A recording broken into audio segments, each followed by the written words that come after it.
ನಾಡದೀಪ ಸಿರಿನುಡಿಯ ದೀಪ ಕುಲವೆತ್ತಿ ತೋರುವ ದೀಪ ಹಚ್ಚೇವು ಕೊಳೆಯ ಕುಚ್ಚೇವನಾರಮ್ಮ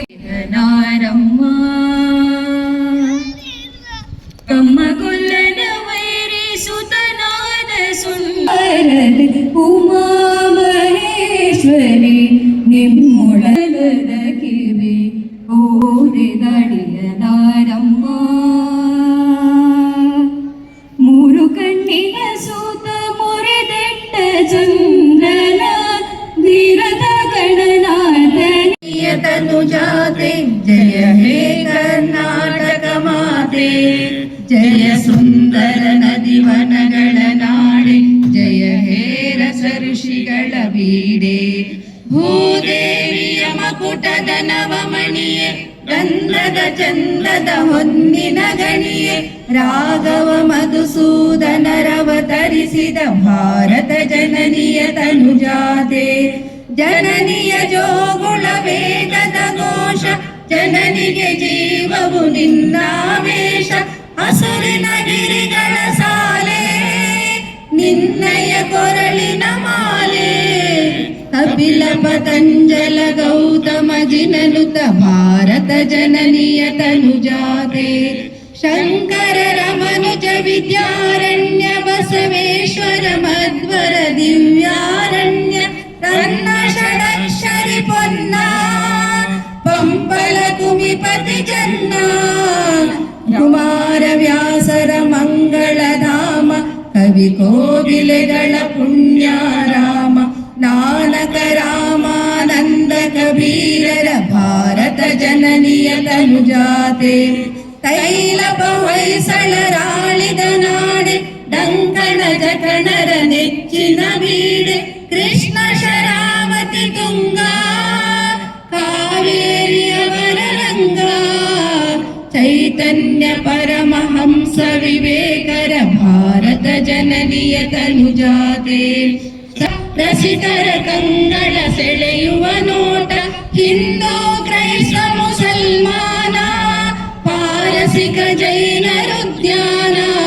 ಜನಕನ ಹೋಲುವ ದೊರೆಗಳ ಧಾಮ ಗಾಯಕ ವೈಣಿಕರ ರಾಮ ಕನ್ನಡ ದೇಹ ಭಾರತ ಜನನಿಯ ತನುಜಾತೆ ಜಯ ಹೇ ಕರ್ನಾಟಕ ಮಾತೆ ಜಯ ಹೇ ಕರ್ನಾಟಕ ಮಾತೆ ಜಯ ಹೇ ಕರ್ನಾಟಕ ಮಾತೆ. ಕ್ಷೇತ್ರದ ಜನಪ್ರಿಯ ಶಾಸಕರಾದಂಥ ಶ್ರೀ ಟಿ ಎಸ್ ಶ್ರೀವತ್ಸ ಅವರೇ, ವಿಧಾನ ಪರಿಷತ್ ಸದಸ್ಯರಾದಂಥ ಶ್ರೀ ಸಿ ಎನ್ ಮಂಜೇಗೌಡ್ರೆ, ವೇದಿಕೆಯಲ್ಲಿ ಉಪಸ್ಥಿತರಿರುವ ನಮ್ಮ ಪೊಲೀಸ್ ಆಯುಕ್ತರಾದಂಥ ಶ್ರೀಮತಿ ಸೀಮಾ ಲಟ್ಕರ್ ಅವರೇ, MCC ಕಮಿಷನರ್ ಆದಂಥ ಶ್ರೀ ತನ್ವೀರ್ ಅವರೇ, ವೇದಿಕೆಯಲ್ಲಿ ಉಪಸ್ಥಿತರಿರುವ ಮೈಸೂರಿನ ಯೋಗ ಇತಿಹಾಸದ ಬಗ್ಗೆ ತಿಳಿದಿದೆ ಅಂತ ನಮಗೆ ಗೊತ್ತಿದೆ, ಜಾಸ್ತಿ ವಿವರಿಸೋದಕ್ಕೆ ಹೋಗೋದಿಲ್ಲ. ಆದರೆ ಇವತ್ತೇನಾದರೂ ಆಧುನಿಕ ಯೋಗ ನಾವು ಯಾವ ರೀತಿ ಇದನ್ನು ಒಂದು ವಿನ್ಯಾಸ ಆಗಿ ನಾವು ಮುಂದುವರಿತಾ ಇದ್ದೀವಿ, ಅದರ ದೊಡ್ಡ ಪರಂಪರೆ ಮೈಸೂರಿಂದಾನೇ ಅದರ ಭಾಳ ದೊಡ್ಡ ಪ್ರಭಾವ ಇದೆ ಅಂತ ನಾನು ಈ ವೇದಿಕೆ ಮೂಲಕ ಹೇಳಲಿಕ್ಕೆ ಇಷ್ಟಪಡ್ತೀನಿ. ಏನು ಭಾರತದ ಒಂದು ಪರಂಪರೆಯಲ್ಲಿ 6 ದರ್ಶನದಲ್ಲಿ ಯೋಗ ಒಂದು ಮಹತ್ವವಾದಂತಹ ದರ್ಶನ ಆಗಿದೆ. ಆ ದರ್ಶನ ಒಂದು ತತ್ವಶಾಸ್ತ್ರ ಹೌದು, ಅದರಲ್ಲಿ ಒಂದು ವ್ಯಾಯಾಮ ಪದ್ಧತಿನೂ ಕೂಡ ಇದೆ. ಸಾಮಾನ್ಯವಾಗಿ ವ್ಯಾಯಾಮ ಪದ್ಧತಿ ಆಧುನಿಕ ಕಾಲದಲ್ಲಿ ಯೋಗ ಆಗಿ ನಾವು ಕರಿತೀವಿ. ಆದರೆ ಇದ್ರ ಜೊತೆಗೆ ಸಂಪೂರ್ಣವಾಗಿ ಇಡೀ ಬದುಕು ಯಾವ ರೀತಿ ನಾವು ಮುಂದುವರಿಬೇಕು, ಯಾವ ರೀತಿ ಒಳ್ಳೆಯ ಒಂದು ತೃಪ್ತಿದಾಯಕವಾದಂಥ ಜೀವನಕ್ಕಾಗಿ ನಾವು ಯಾವ ರೀತಿ ಮುಂದುವರಿಬೇಕು ಅಂತ ಯೋಗದ ಮೂಲಕ ನಾವು ಕಲಿಬೋದು. ಮತ್ತು ಯೋಗಾಭ್ಯಾಸದ ಮೂಲಕ ನಿಜಕ್ಕೂ ಕೂಡ ಒಂದು ಜೀವನದಿಂದ ಒಂದು ತೃಪ್ತಿ ಸಿಗುವಂಥದ್ದು ಕೆಲಸ ಆಗುತ್ತೆ. ಈ ನಿಟ್ಟಿನಲ್ಲೂ ಕೂಡ ಮೈಸೂರು ಸಂಸ್ಥಾನದಲ್ಲಿ ಶ್ರೀಮಂತ ಮಹಾರಾಜ ನಾಲ್ವಡಿ ಕೃಷ್ಣರಾಜ ಒಡೆಯರ್ ಅವರು ಈ ಒಂದು ಯೋಗಾಭ್ಯಾಸ ಮುಂದುವರಿಲಿಕ್ಕೆ ಬನಾರಸ್ ಹಿಂದೂ ಯೂನಿವರ್ಸಿಟಿಯಲ್ಲಿ ಯೋಗಾಭ್ಯಾಸವನ್ನು ಎಲ್ಲ ಅಲ್ಲಿ ವಿದ್ಯಾರ್ಥಿಗಳಿಗೆ ತಿಳಿಸ್ಕೊಡ್ತಾ ಇರ್ತಕ್ಕಂಥ ಶ್ರೀ ಕೃಷ್ಣಮಾಚಾರ್ಯರನ್ನು ಭೇಟಿ ನೀಡಿ ಅವರು ಕೂಡ ಅಂದಿನ ಒಂದು ಬನಾರಸ್ ಹಿಂದೂ ಯೂನಿವರ್ಸಿಟಿಯಲ್ಲಿ ಕುಲಪತಿಗಳಾಗಿದ್ದರು. ಅವ್ರನ್ನ ಮೈಸೂರಿಗೆ ಕರ್ಕೊಂಡು ಬಂದು ಇಲ್ಲಿರ್ತಕ್ಕಂಥ ಜಗನ್ಮೋಹನ ಬಂಗ್ಲೆ ಇರ್ಬೋದು, ಜೊತೆಗೆ ನಮ್ಮ ಸಂಸ್ಕೃತ ಪಾಠಶಾಲೆ ಇರ್ಬೋದು, ಎಲ್ಲ ಇಲ್ಲಿರುವಂಥ ಸ್ಥಳೀಯರಿಗೆ ಯೋಗಾಭ್ಯಾಸವನ್ನು ಪ್ರಾರಂಭ ಮಾಡ್ತಾರೆ.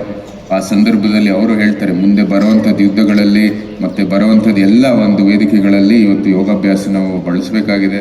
ಅದಕ್ಕಾಗಿ ಬರೀ ಇದು ಮೊಬಿಲಿಟಿ ಅಲ್ಲ, ಎಂಡ್ಯೂರೆನ್ಸ್ ಮತ್ತು ಸ್ಟ್ರೆಂತ್ ಕೂಡ ಇದನ್ನ ಹೆಚ್ಚಿಸಬೇಕಾಗಿ ಅವರು ಕೃಷ್ಣಮಾಚಾರ್ಯರವರಲ್ಲಿ ವಿನಂತಿ ಮಾಡ್ತಾರೆ. ಆ ಸಂದರ್ಭದಲ್ಲಿ ಅವರು ಹಿಂದೆ ಇರ್ತಕ್ಕಂಥ ಅಖಾಡಗಳಲ್ಲಿ ಏನು ಈ ದಂಡಗಳಿದ್ದಾವೆ ಅದೆಲ್ಲನೂ ಕೂಡ ಇದರಲ್ಲಿ ಅಳವಡಿಸಿ ಅವರು ಇದು ಸೂರ್ಯ ನಮಸ್ಕಾರನೂ ಕೂಡ ಮೈಸೂರಿಂದಾನೇ ಪ್ರಾರಂಭ ಆಗಿತ್ತು. ಈ ವಿನ್ಯಾಸ ಏನು ಪದ್ಧತಿ ಇದೆ ಅದನ್ನು ಕೂಡ ಮೈಸೂರಿಂದ ಪ್ರಾರಂಭ ಆಗಿತ್ತು, ಶ್ರೀ ಟಿ ಕೃಷ್ಣಮಾಚಾರ್ಯರವರಿಂದ.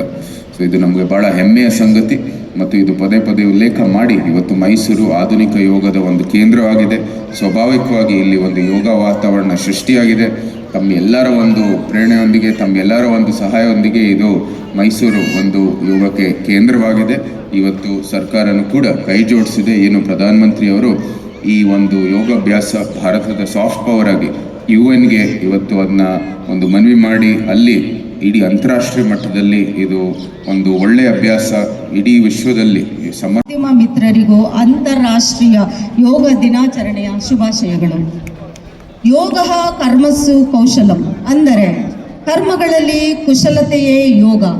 ಯೋಗವು ಕೇವಲ ದೈಹಿಕ ಕಸರತ್ತಲ್ಲ, ಅದು ಮನಸ್ಸು, ಶರೀರ ಮತ್ತು ಆತ್ಮವನ್ನು ಬೆಳೆಸುವ ಅದ್ಭುತ ಕಲೆ ಹಾಗೂ ವಿಜ್ಞಾನವಾಗಿದೆ.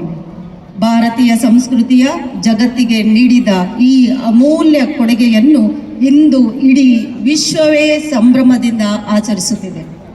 ಅದರಂತೆ ಭಾರತ ಸರ್ಕಾರ, ಕರ್ನಾಟಕ ಸರ್ಕಾರ, ಜಿಲ್ಲಾ ಆಡಳಿತ, ಮೈಸೂರು ಅರಮನೆ ಮಂಡಳಿ, ಯುವ ಸಬಲೀಕರಣ ಮತ್ತು ಕ್ರೀಡಾ ಇಲಾಖೆ, ಶಾಲಾ ಶಿಕ್ಷಣ ಇಲಾಖೆ ಹಾಗೂ ಯೋಗ ಫೆಡರೇಷನ್ ಆಫ್ ಮೈಸೂರು ಮತ್ತು ವಿವಿಧ ಯೋಗ ನಿರತ ಸಂಘ ಸಂಸ್ಥೆಗಳ ಜಂಟಿ ಸಾಂಸ್ಕೃತಿಕ ನಗರಿ ಮೈಸೂರಿನ ಭವ್ಯ ಅರಮನೆ ಆವರಣದಲ್ಲಿ 12ನೆಯ ಅಂತಾರಾಷ್ಟ್ರೀಯ ಯೋಗ ದಿನಾಚರಣೆಯನ್ನು ಅತ್ಯಂತ ಸಡಗರದಿಂದ ಆಯೋಜಿಸಲಾಗಿದೆ.